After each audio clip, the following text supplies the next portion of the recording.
I'm wearing my festive hat, but only for one frame because I'm lazy. See, there it goes. Hope you enjoyed it. I was holding off on making this video because I've been waiting for my new microphone to come in the mail, but it isn't here yet, and if I don't make this video soon, I'm gonna miss Christmas, so this is what it sounds like. I'm sorry. It's December! Yay! The Christmas decorations have been in stores for months, we're being bombarded from all sides by commercials that prey on our feeble emotions, and it's time to put on your favorite Christmas specials again. It seems like making a tradition out of watching specific Christmas movies is something everyone I know does, be it Charlie Brown, The Grinch, Home Alone, The Muppets, whatever it is, there's something about having a familiar show to put on every Christmas. Well, for me, the one movie I can't wait to watch every Christmas is Tokyo Godfathers. This isn't just my favorite Christmas movie, this is in my top 3 favorite movies, which don't have a definitive order. I'm indecisive. I wanted to talk about it, but there's already plenty of videos pointing out how ingenious Satoshi Kon and his crew were. Let me just get this out of the way quick.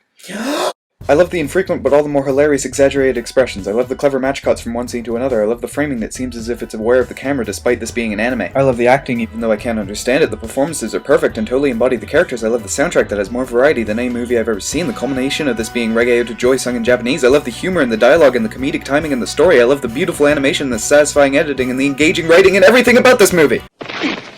So for anyone who's watching this video having never heard of Tokyo Godfathers, watch it. The basic premise is that 3 homeless people in Tokyo, a runaway teenager, a middle-aged man, and a trans woman, find an abandoned baby on Christmas. Watch it. What follows is some of the most fantastic weaving of a story I've ever seen. Watch it. The plot is incredibly complex, and having watched it twice I was still not entirely familiar with the details of the story going into my 3rd viewing. There are so many characters and so many twists and turns in the story, but even the minor characters are characterized perfectly in their brief scenes. Every character feels genuine, like they truly exist outside of this particular story.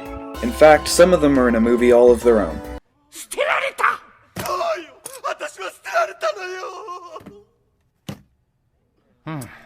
That was the only thing this character ever says. This isn't a funny introduction to a character, this is just somebody who happened to have been at the bar at the same time and thought they were talking to them. It's important to point out that the characters and worlds feel larger or more prominent than the story because the story couldn't be much more unbelievable. There's a ridiculous amount of coincidences that happen in this movie, so many that they must be there for a reason. But I'm not entirely sure what that reason is.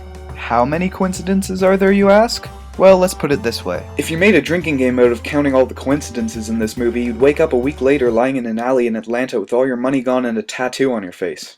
But the abundance of coincidences never breaks the immersion. You know it's just a story, and it knows you know it's just a story, so the movie tries to present real characters and real interactions until you believe the unbelievable. It makes me think of something like a play. You see the performer on stage and you know he's not really the person he's pretending to be, and you know that the world behind him doesn't exist beyond the curtains, but if he's a good actor with a good script that he can perform naturally, you can reach a state where you're wrapped up in the story anyway. A point where you know he's not really the character, but you also feel that the character is real. That's one of the benefits of animation. When you can't see the performer, you can do this much more easily.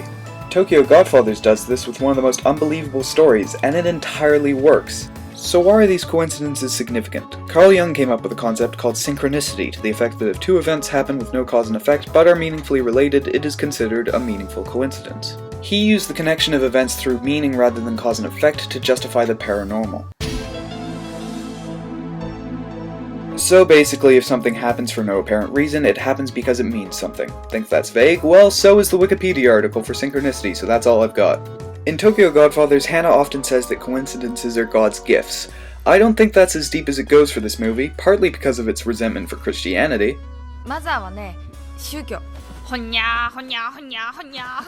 And partly because some of these coincidences aren't helpful. Plenty are just weird or funny. I refer you back to the biggest laugh in the movie, for me at least. So what's the meaning of coincidences like this? Allow me to stall and I should have an answer for you by the end of this video. In other movies, coincidences are usually considered lazy storytelling, deus ex machinas that get writers out of corners, but in Tokyo Godfathers it's part of the magic. It's exactly what makes the story so much fun, and often what makes the messages hit home so well. Individual characters aren't alone in their arcs. If there's a character coming to terms with something, there's another character who's come to terms with that, and another character who's about to. Okay, if I keep talking about it like that without going into spoilers, it's just gonna be really vague, so this is your spoiler warning. This is true of Jin, the old man he meets, and, Chin Dad guy, whatever this guy's name was, who are all in different stages of gambling addiction. Or Hana, the baby Kyoko, and my favorite character, who all deal with abandonment. This movie has overarching themes of parenthood from probably every point of view it's possible to look at it from. It's not just the baby and its parents, it's Hana and her parents, Jin and his daughter, Miyuki and her parents, the parents who kidnapped the baby, the businessman whose daughter is getting married. Everyone in this movie has to deal with some issue relating to parenthood. These coincidences, I think I understand.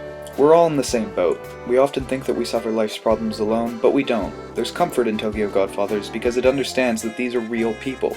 There are runaway teenagers, and there are abandoned babies, and there are gamblers who have ruined their lives, are ruining their lives, and will ruin their lives. But in Tokyo Godfathers, everything turns out alright for everyone, because these things aren't the end of your life. You can bounce back, you can fix things, you can have your happy ending, but you're not going to get it alone. Someone out there has the same problems as you, and someone out there is going to, and you all have the capability to come out of those problems a better person. We're not as different as we sometimes assume. Or maybe we are, and it's just a really good movie. Okay, this is unrelated to the theme of the video, but this movie makes me smile on a film buff kind of level.